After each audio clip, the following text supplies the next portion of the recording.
The Evil Mouse. Hello, this is Natasha, and I'm here with an old French fairy tale about an evil mouse. Listen on, if you dare.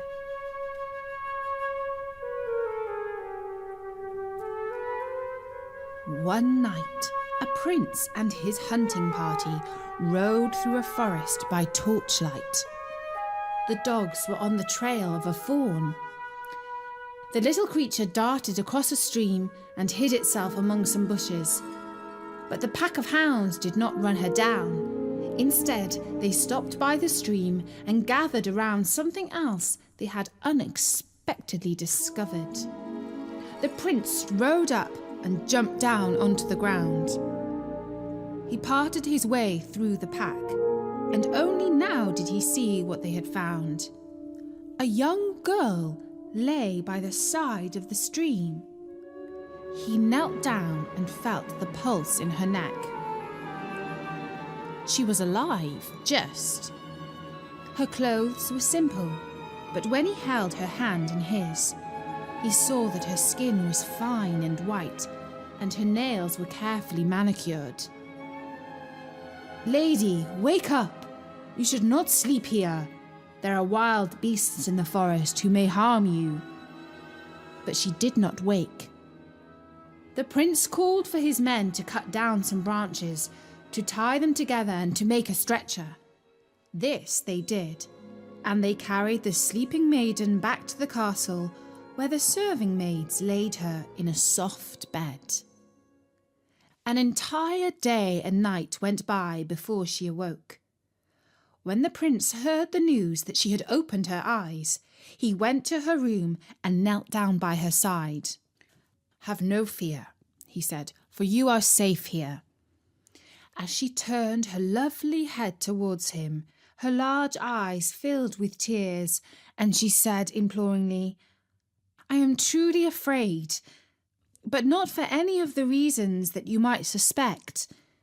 The person I fear more than any being from the natural or the supernatural world is myself. Yes, I am the one I fear, and so should you. Do not trust me. I will not repay your kindness well. If you are wise, you will turn me out. Do this, I beg you. Send me away from your lovely castle before I do you harm." The prince smiled and said, "Fair maiden, you do not seem to me like one I should fear. You've been unwell, and you've had a bad dream, that is all." "Oh, how I wish it were true!" exclaimed the girl. "I will give you my story, and when you have heard it through, tell me then if it sounds like a dream." The prince agreed to her proposal. He settled himself in his chair in the corner of the room and listened to what the young girl had to say. "My name," she said, "is Rosalie, and I am a few days short of my 16th birthday. Until recently, I lived with my good father. He always treated me gently, and in the main I returned his generosity and kindness with obedience, as a good daughter should. But there was one occasion when I disobeyed his orders, and oh, how I regret my foolish actions. It was my childish curiosity that got the better of me. We lived in a large house surrounded by a lovely garden. I wandered freely wherever I wished, except to one place where I was forbidden to go. At the bottom of the garden there stood a little shed. Every morning before breakfast, my father visited that shed. When he left it, he locked the door firmly behind him and placed the key in his pocket. Many times I asked him what was inside the shed, and he always replied, "Rosalie, do not ask, and if you respect me, do not try to satisfy your curiosity on this matter. On no account must you ever go inside the shed." "Yes, father, I promise," I said. And for many years I kept my word. until one day, after my father left the house wearing his best suit, I noticed that he had placed the key to the shed on the side table. It was large and rusty, and no doubt would not have fitted easily into his suit pocket. I looked at the key for a long time and wondered, why does father not want me to look inside the shed? Surely he does not have a prisoner inside there, for he is too kind for that. And if there were some wild, ferocious beast, would I not hear it roar? Could it be that I have a relative, some family member of whom he is ashamed of for some reason? Is that possible? If that is so, I have a right to know, and if I do not take this opportunity to find out, I might never discover the truth of his dark secret. And so, with great trepidation, I picked up the key and I walked slowly but determinedly down the garden path to the shed. When I reached the wooden building, I turned the key in the lock. It was stiff, but I managed to release the bolt. I pushed the door open a little way and called out, "Is there anyone inside?" I thought I heard a little squeaking sound. I put my ear closer to the gap in the doorway and I heard a song. A lonely prisoner I pine, no hope of freedom now is mine. I soon must draw my final breath, and in this dungeon meet my death. So it's true, I said to myself. Here is the unfortunate creature whom my father holds captive. Tapping softly on the door, I said, "Who are you, and what can I do for you?" Open the door, Rosalie. I pray you, open the door. But why are you a prisoner? Have you committed some crime? Alas, no, Rosalie. An enchanter keeps me here a prisoner. Save me, and I will prove my gratitude by telling you who I truly am. My hand trembled as I pushed the door fully open. I peered into an apparently empty shed. Then I noticed something scuttling across the floorboards towards me. Ah! It was a horrid little mouse. A dirty grey colour he was, with a disgusting tail like a piece of string. I froze to the spot. The mouse stopped by my foot and looked up at me with his piercing red eyes. Rosalie, he said in his evil little voice. You have delighted me with your foolishness. So it has turned out that curiosity didn't just kill the cat. It has been the downfall of you and your father. I began to sob. What do you mean, little mouse? I asked. What have I done that is so wrong? Nothing, exclaimed the mouse. Your disobedience of your father turned out wonderfully for me. I am the fairy who goes by the name of Detestable. It is a name that suits me well, because all who are foolish, gentle, and good detest me. And none more so than your father, who turned me into a mouse and imprisoned me in this shed. Now you have broken your word to him, and you have followed my commands to the letter. You are in my power, Rosalie, and from now on must do all that I say. I shall not, I exclaimed. Why should I obey you? You are just a wicked little mouse. You shall soon see about that, he squeaked, and he ran towards the house. I chased the dirty rodent and tried to crush him in the door, but he slipped inside. Then I grabbed a broom with which to beat him, but it immediately burst into flames and burnt to ashes. Next, I seized a kettle of boiling water and poured its contents over my tiny enemy. But as the water fell to the floor, it transformed into cold milk and formed a puddle on the stones of the kitchen. It's no use, squealed the mouse exultantly. You can't kill me because I'm a fairy. And now you must do as I say. Go to the fire, light a taper, and burn down the house. I shall not, I said, but already I felt my resistance was weakening. I could not help myself. And I admit to you that this part only of my sorry story felt like a dream. I did as the detestable little creature said. I went to the fire, lit a taper, and then I used it to set alight to the thatch of the house, which overhung the window. It had been a dry summer, and the roof caught fire quickly. Soon an almighty blaze took hold of the building. What have I done? What have I done? I exclaimed, and I ran out of the house, down the garden path, and into the forest.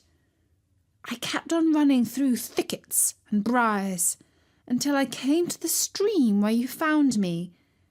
There I fell into a deep sleep. Now do you believe me? Am I not the most disobedient and ungrateful child who ever lived? Does my wickedness not fill you with repugnance? What are you waiting for? Why have you not turned me out? The prince sat still for a moment. Then he said kindly, You asked me at the start of your story to judge if your tale has the ring of real life, or if it sounds to me like a terrible dream.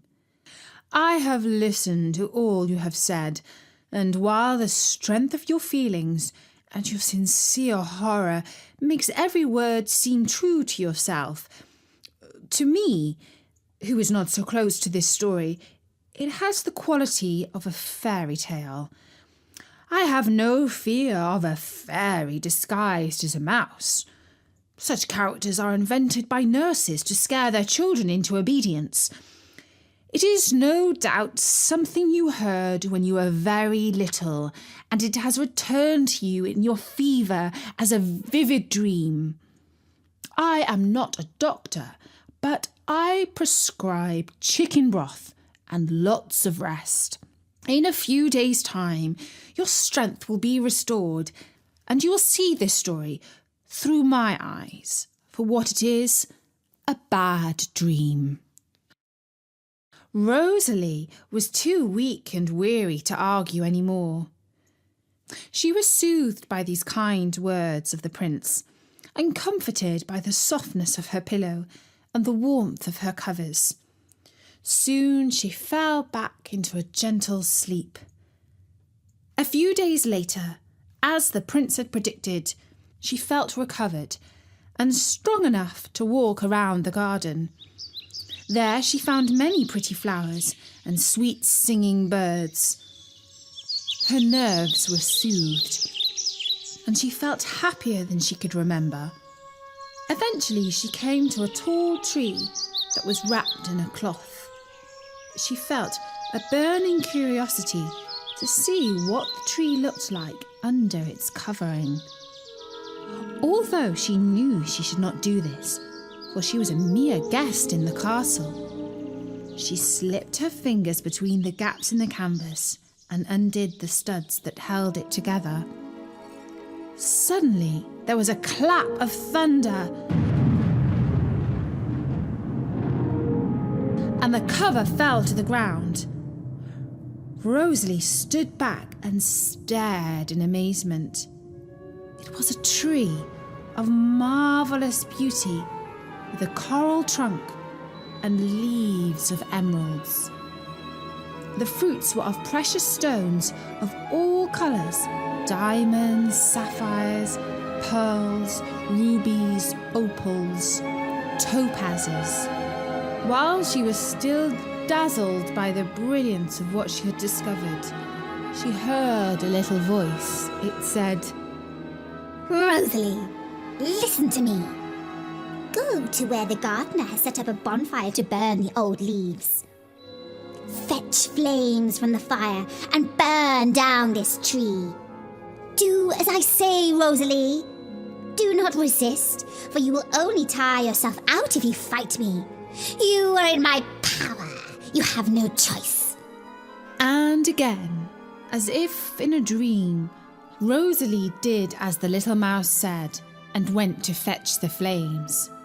She set light to the wonderful tree, and surprisingly soon its trunk and branches were a heap of ashes on the ground. Some little goblins appeared, and following the directions of the mouse, they picked up the precious stones and leaves and carried them off. Rosalie watched on helplessly. When the goblins and the mouse had disappeared from sight, she sobbed hot tears and tore at her dress.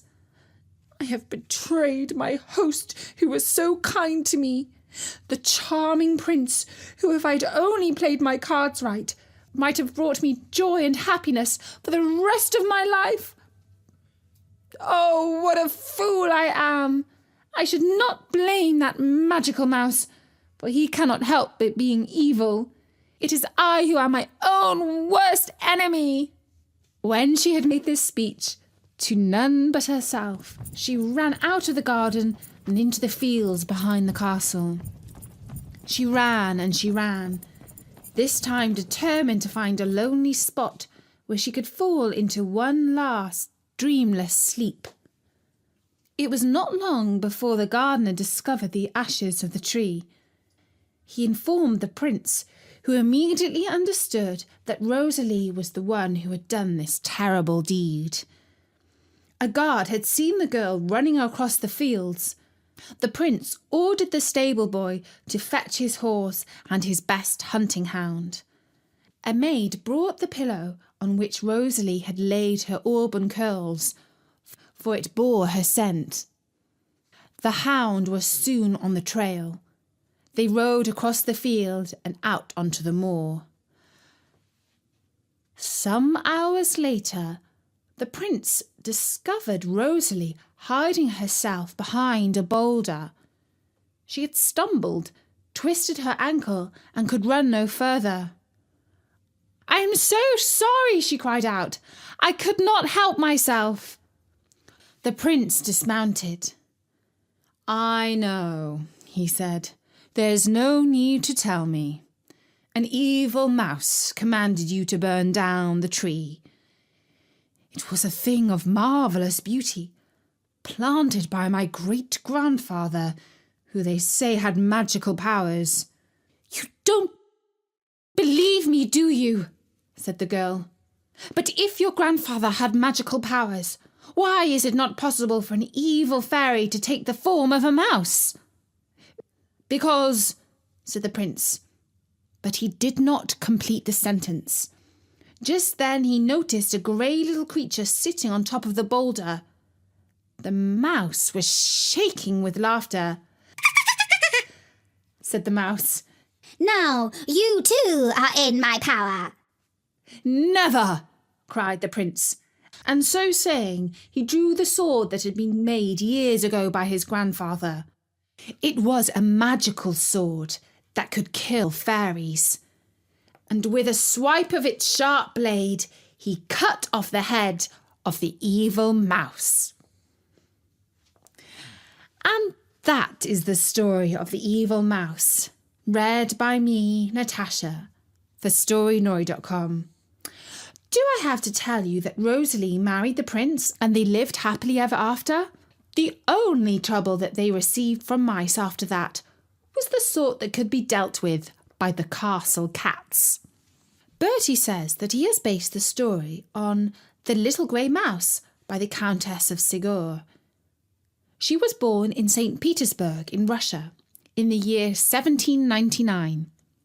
Her father was sent into exile and the family moved to France. The Countess wrote a number of novels as well as a book of old French fairy tales. Bertie has changed this story around a little bit. In our version, there are fewer fairies, and the state of Rosalie's mind is more important.